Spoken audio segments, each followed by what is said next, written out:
आपण बघितलं महाराष्ट्राला हादरवून टाकणारी ही दुसरी घटना आहे। ज्या पद्धतीनं गणपत गायकवाड यांच्याकडून पोलीस स्थानकामध्येच गोळीबार करण्यात आला आणि त्याच्यानंतर महेश गायकवाड आणि राहुल पाटील याला जखमी करण्यात आलं। त्यांच्यावर आत्ताही या क्षणाला ठाण्यामध्ये उपचार सुरू आहेत आणि त्याच पाठोपाठ आता लगेचच 3 ते 4 दिवसानंतर मुंबईला आणि महाराष्ट्राला हादरवून टाकणारी ही दुसरी घटना आहे। अभिषेक घोसाळकर यांच्यावर त्यांच्याच जवळच्या मित्राने अर्थात त्यांचं पूर्वाश्रमेचे वैर होतं, मात्र ते वैर विसरण्यासाठी त्यांनी एक फेसबुक लाईव्ह केला आणि मॉरिस नावाच्या या व्यक्तीनं अभिषेक घोसाळकरांवर 5 राऊंड फायर केले आणि त्यामध्ये दुर्दैवी त्यांचा मृत्यू झाला। त्यानंतर मॉरिसने आपल्या स्वतःवर गोळी झाडून आत्महत्या केल्याची बातमी लगेचच आली आणि त्यामुळे महाराष्ट्र पुन्हा एकदा हादरला।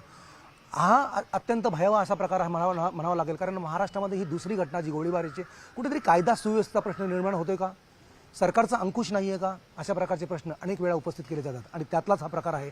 आता आपण बघत असाल जो अभिषेक घोसाळकर आहे त्यांचा मृत्यू झाला आहे, त्याच्यानंतर त्यांच्यावर आता अंतिम संस्कार होणार आहेत। काही क्षणातच आपण त्यांच्या घराच्या बाहेर उभे आहोत। औदुंबर सोसायटीमध्ये हे जे घर आहे हे त्यांचं निवासस्थान आहे। या ठिकाणी या इमारतीमध्ये 6व्या आणि 7व्या मजल्यावर ते या ठिकाणी राहत आहेत आणि त्याप्रमाणेच त्यांचे वडीलही या ठिकाणी राहत आहेत, जे शिवसेना उद्धव बाळासाहेब ठाकरे पक्षाचे माजी आमदार आहेत। माडाचे जे माजी सभापती आहेत ते या ठिकाणी राहत आहेत। याच ठिकाणावरून ते बोरिवलीच्या पश्चिम बाजूला जे मॉरिस आहेत त्यांच्या कार्यालयामध्ये त्यांचा एक कार्यक्रम होता। त्या कार्यक्रमानिमित्त या अभिषेक घोसाळकर यांना इन्व्हाइट केलं होतं, त्यांना निमंत्रित केलं होतं आणि त्या कार्यक्रम सुरू होण्याआधी त्यांच्याच केबिनमध्ये म्हणजे मॉरिस यांच्या केबिनमध्ये त्यांनी एक फेसबुक लाईव्ह केलं। जवळपास ते 35 ते 40 मिनिटांचं फेसबुक लाईव्ह होतं आणि त्या फेसबुक लाईव्हच्या एंडिंगला ज्यावेळेस मॉरिस यांना आपलं काही जे वक्तव्य होतं, प्रतिक्रिया होती ती व्यक्त केली आणि त्याच्यानंतर अभिषेक घोसाळकर यांना आपली प्रतिक्रिया व्यक्त करण्यासाठी सांगितली आणि त्यानंतर शेवटच्या क्षणाला अभिषेक घोसाळकर यांनी सांगितलेलं आहे की आम्ही आता मिळून काम करणार आहोत, जे काही समाजसेवा करणार आहोत, जे काही आता करणार आहोत त्याच्या पुढे राजकीय असो सामाजिक असो प्रत्येक क्षेत्रामध्ये जे काही आम्ही काम करणार आहोत ते आम्ही दोघं मिळून काम करणार आहोत, अशा प्रकारचं त्यांनी वक्तव्य केलं। आणि ज्यावेळेस त्यांनी खुर्चीवर ज्यावेळेस ते उठले त्याच्यानंतर लगेचच त्यांच्यावर फायरिंग झाली। आता फायरिंग झाली ही गोष्ट खरी आहे, आपण सगळ्यांनी बघितलं, मात्र फायरिंग झाली अभिषेक घोसाळकरांवर, फायरिंग करणारा कोण होता हे मात्र त्या फेसबुकमध्ये दिसलं नाही आहे। त्यामुळे आता प्रश्नचिन्ह उपस्थित होतात, कारण त्या फेसबुक लाईव्हमध्ये एक वाक्य आलं होतं, अनेक काही वाक्यांचा उल्लेख झाला होता, त्याच्याप्रमाणे अनेक वाक्य आल्यानंतर एक व्यक्ती जो होता त्या व्यक्ती ज्याचा उल्लेख झाला होता त्या व्यक्तीला आता ताब्यात घेण्यात आलेलं आहे। आपण बघत असाल ह्या ज्या घटना आहेत या घटना वारंवार घडताना दिसत आहेत। अशा प्रकारच्या घटना का घडत आहेत, सरकारचा अंकुश नाही आहे का, सरकार याकडे दुर्लक्ष करत आहे का, अशा प्रकारच्या या ज्या घटना नेहमी घडत आहेत या सरकार यावर किती गंभीर आहे हे पाहणं महत्त्वाचं असेल। मात्र आता या प्रकरणाला एक वेगळ्या प्रकारचं वळण लागेल का अशी ही शक्यता वर्तवली जाते। अनेक ठिकाणी आपण बघत असाल महाराष्ट्रामध्ये या अशा प्रकारच्या दुर्दैवी घटना घडत आहेत, मात्र शासन कुठे आता विरोधकांकडून अशा प्रकारचा हा जो काही विरोधकांकडून आता आरोप होताना दिसतोय। अभिषेक घोसाळकर यांचं जे मृतदेह आहे हे काही वेळातच म्हणजे जवळपास साधारणतः 10:30 ते 10:30च्या दरम्यानमध्ये या ठिकाणी येणार आहे आणि त्याच्यानंतर त्यांच्यावर अंतिम संस्कार करण्यात येणार आहे। त्यामुळे त्याच्यानंतर त्यांना जो काही आहे ते दौलतनगर या ठिकाणी स्मशानभूमीमध्ये त्यांच्यावर अंतिम संस्कार करण्यात येणार आहे। मात्र 10 ते 3 वाजेपर्यंत त्यांचं अंतिम दर्शन करण्यासाठी या ठिकाणी त्यांचा मृतदेह ठेवण्यात येणार आहे। आता आपण बघत असाल या प्रकरणाला एक वेगळ्या प्रकारचं वळण लागताना दिसतंय। मेहुल पारिक म्हणून या व्यक्तीचं नाव, मी आताच म्हणाल त्याप्रमाणे मेहुल पारिक, मेहुल इज हिअर अशा प्रकारचं वक्तव्य होतं ते जे फेसबुक लाईव्हमध्ये केलं होतं आणि त्या मेहुल पारिकला आता पोलिसांनी ताब्यात घेतलेलं आहे। त्यामुळे त्याची चौकशी होणार आहे, नक्की हा जो गोळीबार होता तो मॉरिसनं केला की मेहुल पारिकनं केला हा एक प्रश्नचिन्ह उपस्थित होतोय। जरी मेहुल पारिक मॉरिसचं जरी आपण बघितलं तरी मॉरिस ज्याप्रमाणे त्याच्याबरोबर फेसबुक लाईव्ह करत होते अभिषेक घोसाळकरांबरोबर, त्याच्यानंतर ते बाहेर उठून गेले शेवटच्या क्षणाला आणि त्याच्यानंतर अभिषेक घोसाळकरांवर गोळीबार झाला। मात्र फेसबुक लाईव्हमध्ये हे स्पष्टपणे जाणवतंय की ज्यांच्यावर गोळीबार झाला ते अभिषेक घोसाळकर आपल्याला दिसले, मात्र गोळीबार करणारा दिसला नाही आहे। त्यामुळे ज्या नावाचा उल्लेख झाला आहे मेहुल पारिक, या मेहुल पारिकला आता पोलिसांनी ताब्यात घेतलेले आहे, त्याची चौकशी होणार आहे। अन्वेषण विभागाने गुन्हे अन्वेषण विभागाकडे या संपूर्ण प्रकरणाचा जो तपास आहे तो सुपूर्द करण्यात आलेला आहे। त्यामुळे गुन्हे अन्वेषण विभाग कशाप्रकारे चौकशी करते त्याचप्रमाणे या दोघांचेही जे आहेत ते मृतदेहांचे आता पोस्टमॉर्टम झालेले आहेत, मृतदेहांचे शवविच्छेदन झालेले आहे। त्यामुळे शवविच्छेदनाचा अहवाल काय बाहेर येतो हेही पाहणं तितकंच महत्त्वाचं असेल. आणि मेहुल पारिक ज्याला आता पोलिसांनी ताब्यात घेतलेलं आहे त्याच्या चौकशीतून काय निष्पन्न होतं हे अगदी आता बघावं लागेल की या प्रकरणाला कोणत्या प्रकारचं वळण लागतं. मात्र या प्रकरणात वेगळ्या प्रकारचा ट्विस्ट निर्माण झाला आहे असंच म्हणावं लागेल. मात्र आता अभिषेक घोसाळकरांच्या या घरी लोकांची म्हणजे त्यांच्या नातेवाईकांची याची रेलचेल सुरू झालेली आहे. अनेक जण या ठिकाणी दाखल व्हायला सुरुवात झालेली आहे.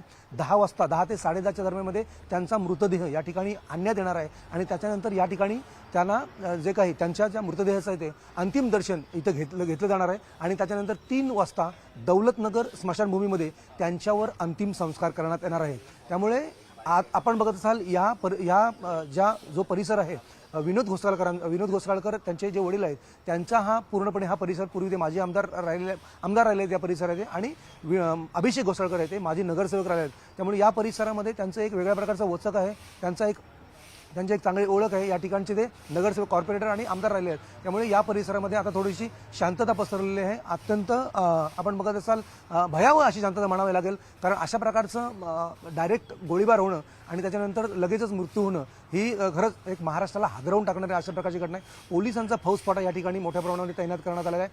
की प्रचंड लोक जी आहेत उद्धव बाळासाहेब ठाकरे शिवसेना पक्षाची जी लोक आहेत जे काही कार्यकर्ते आहेत मोठे नेते आहेत ते या ठिकाणी दाखल होण्याची शक्यता वर्तवली जाते. त्याचप्रमाणे त्यांचे समर्थकही या ठिकाणी मोठ्या प्रमाणात येण्याची शक्यता वर्तवली जाते आणि त्यामुळे या ठिकाणी आपण बघसाल पोलिसांचा जो फौजफाटा आहे हा मोठ्या प्रमाणामध्ये या ठिकाणी तैनात करण्यात आलेला आहे. मात्र आता आपण बघत या ज्या प्रकरणावरून कुठेतरी आता महाराष्ट्रामध्ये कायदा आणि सुव्यवस्था बिघडते की काय अशा प्रकारचा जो काही प्रश्नचिन्ह आहे तो उपस्थित होताना दिसतोय आणि त्यामुळे विरोधकांकडून मोठ्या प्रमाणामध्ये प्रचंड मोठ्या प्रमाणामध्ये या ठिकाणी आता सरकारवर टीका होताना दिसते.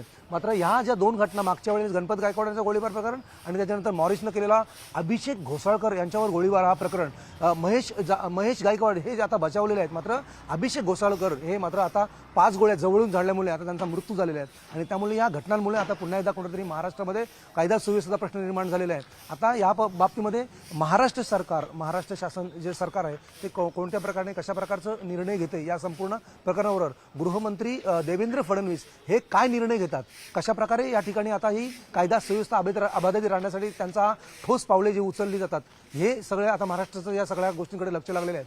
मात्र पुन्हा एकदा या गोळीबाराच्या प्रकरणामुळे आता पुन्हा एकदा महाराष्ट्र हादरताना दिसतोय. कारण अशा प्रकारचं एका फेसबुक लाईव्हमध्ये थेट म्हणजे कार्यक्रम मॉरिस याने अभिषेक घोसाळकर यांना निमंत्रण दिलं. एक साडी वाटपाचा कार्यक्रम होता. त्या साडी वाटपाच्या कार्यक्रमाला तुम्ही या म्हणून आणि अभिषेक घोसाळकरांनी ज्यावेळेस त्यांचं ते पूर्वाश्रमीचं वैर विसरून ते लगेचच त्यांच्या कार्यक्रमाला हजर झाले आणि त्याच्यानंतर हजर होण्यापूर्वी आपण बघत असाल एक फेसबुक लाईव्ह करण्याची इच्छा जी मॉरिस यांनी त्यांनी व्यक्त केली आणि त्यामुळे त्यांच्या केबिनमध्ये हे दोघेजण गेले. जवळपास 35 ते 40 मिनिटांचा फेसबुक लागला आणि शेवटच्या एंडिंगमध्ये ज्यावेळेस फेसबुक लाईव्ह त्यांचं संपतंय त्याच्या एक अर्धा मिनिट अगोदर म्हणजे साधारणतः 30 ते 35 सेकंद आधीच मॉरिस उठून गेला, तो बाजूला गेला आणि अभिषेक घोसाळकर हे खुर्चीवरून जस्ट उठतायत तेव्हा त्यांच्यावर गोळीबार झाला आणि जवळपास 5 राऊंड फायर झाले आणि जवळून केलेल्या गोळीबारामुळे दुर्दैवाने अभिषेक घोसाळकर यांचा मृत्यू झाला. त्याच्यानंतर मॉरिस त्या ठिकाणून फरार झाला. मात्र काही वेळातच पुन्हा एकदा बातमी आली की मॉरिस यांनी स्वतःवर गोळी झाडून आत्महत्या केलेली आहे आणि त्यांचाही मृत्यू झालेला आहे. त्यामुळे त्याच्यानंतर रात्रीच्या वेळेस ही सगळी खळबळ उडवणारी घटना एकंदरीत महाराष्ट्रामध्ये घडल्याच्या नंतर दोघांचे मृतदेह शवविच्छेदनाचा निर्णय आता सकाळी दोघांचे प्रत्येकाच्या घरी आणण्यात येणे. त्यामुळे अभिषेक घोसाळकरांचा मृतदेह जो आहे तो या ठिकाणी आणण्यात येणार आहे. त्याच्यानंतर त्यांच्यावर 10 ते 3 वाजेपर्यंत लोक अंतिम दर्शन घेणार आहेत आणि त्याच्यानंतर 3 वाजता जवळच्या दौलतनगर स्मशानभूमीमध्ये त्यांच्यावर अंतिम संस्कार करण्यात येणार आहेत. त्यापूर्वीच इतर येणाऱ्या जे काही त्यांचे समर्थक आहेत आणि मोठ्या प्रमाणात येणारे उद्धव बाळासाहेब ठाकरे शिवसेना पक्षाचे जे नेते आहेत आणि त्यामुळे या ठिकाणी आता मोठ्या प्रमाणामध्ये फौजफाटा निर्माण झाला आहे. मात्र या प्रकरणाला एक वेगळ्या प्रकारचं वळण मिळाल्यामुळे आता हे प्रकरण कोणत्या दिशेने जातं हे पाहणं तितकंच महत्त्वाचं असेल. मात्र ही दुसरी महाराष्ट्राला हादरवून टाकणारी घटना असेल. महाराष्ट्र शासन आता याकडे कुठल्या प्रकारे आणि कशा प्रकारचं कडक पावलं उचलतंय हेही पाहणं तितकंच महत्त्वाचं असेल. माझा सहकारी प्रवीण शेट्टीसह प्रमोद पाटील, न्यूज 18 लोकमत, बोरिवली.